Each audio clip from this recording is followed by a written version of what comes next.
Hey guys, and thanks for watching. Today we're going to take a look at a really unusual computer. This is the Dell Latitude Rugged 5420.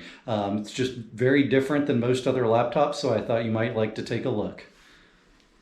So here's the laptop. It is a 14-inch 1080p touch anti-glare screen. It's got a sealed RGB backlit keyboard, which we can take a look at now.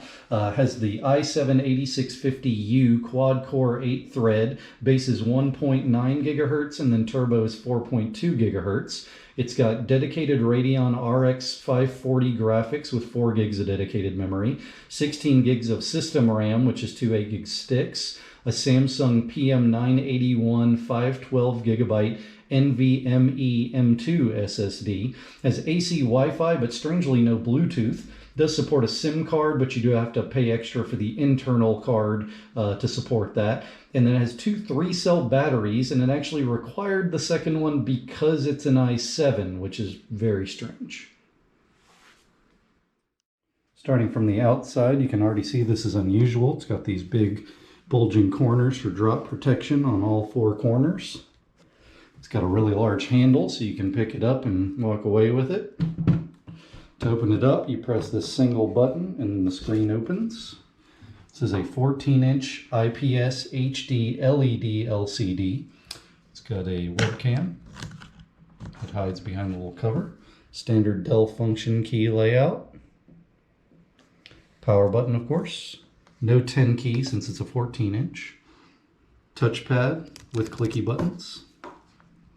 On the left side, got a USB 3.0 Type-C. Not sure why it's not 3.1.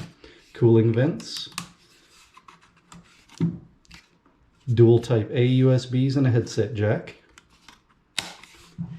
Do like how everything's latching shut. Got the stylus.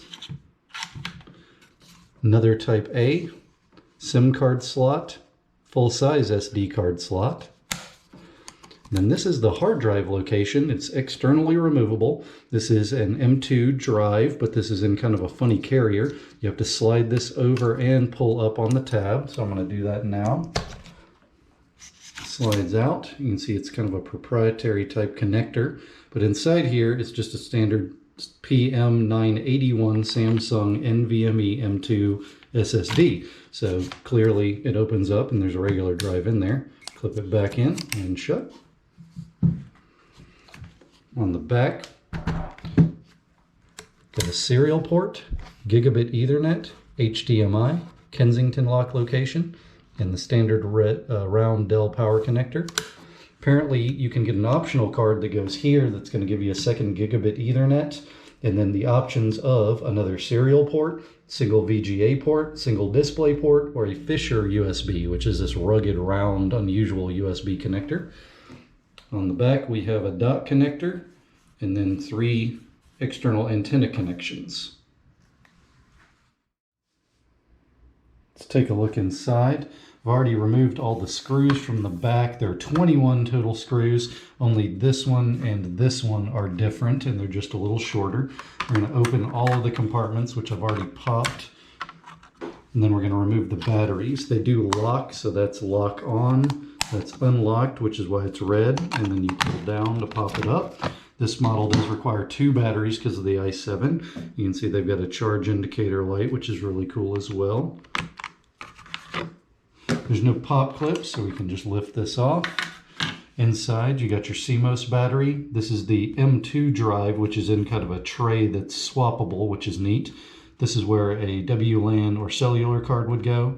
This is the Wi-Fi card. 2 RAM sticks, each are 8 gig DDR4. Processor, GPU, you can see the memory for it. And of course the main fan assembly. And there's actually some thermal spreaders on the inside of the underside.